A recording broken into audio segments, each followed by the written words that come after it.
a central component of biblical Judaism up until the destruction of the temple, and by extension present-day Judaism, centers around the act of bringing a korban. The topic of korban is exceptionally complex and peppered throughout the entire Chamisha Chumshei Torah, beginning with Sefer Shmot.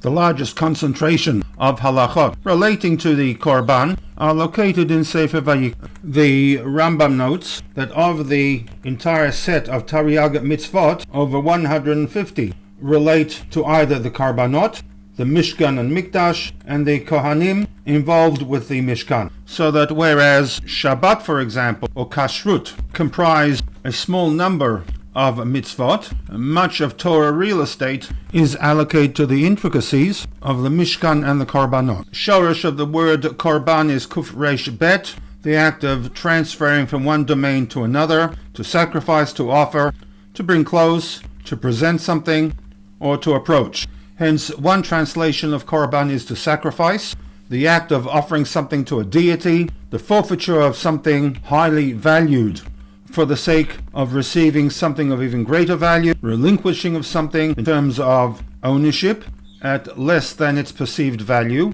And this is the translation option for the term korban to be found in the Kaplan Chumash. Almost everybody else part company from the Kaplan, preferring instead to translate a korban as an offering, possibly because the term sacrifice does have a rather negative connotation, whereas to offer, or an offering, is more aligned to the purpose of a korban, which is to bring about a closeness between man and God. The entire topic of korbanot in Judaism is complex, and at the risk of oversimplification, there are 5 general categories of korbanot, all recorded in Parshat Vayikra, Vayikra Perek 1-5. The set of 5 can be subdivided. In the first, a group of 3, the Olah, the Mincha, the Shlamim, are basically voluntary korbanot brought by an individual on behalf of himself and or his family.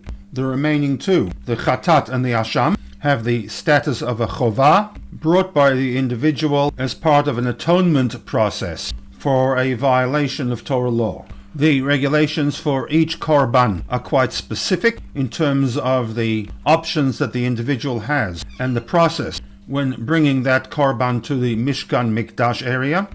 Perek Aleph of Sefer Vayikra focuses upon the korban olah.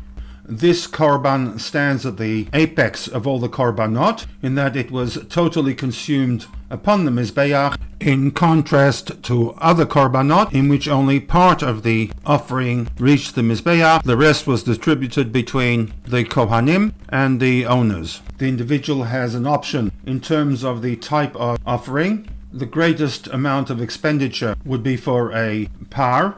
If the individual could not afford a par, then a sheep or a goat was quite acceptable for an olah, and if that was to be a problem, then the offering of a dove can be used in fulfillment of one's desire to bring an olah. Perek Bet in Sefer Vayikra discusses the second of the 5 korbanot categories, the korban mincha. Basically, the korban mincha did not involve animal sacrifice, and depending on the type of the korban mincha, of which there subcategories, was comprised of wheat flour mixed with shemen zayit, olive oil, along with a spice called frankincense, in Hebrew the levona. The korban shlamim, sometimes referred to as zevach shlamim, is discussed in Perek Gimel of Sefer Vayikra. Options were to bring an ox, a lamb, or a goat. Korban shlamim covered the greatest range of situations for which it could be brought. The final 2 categories are the obligatory korbanot.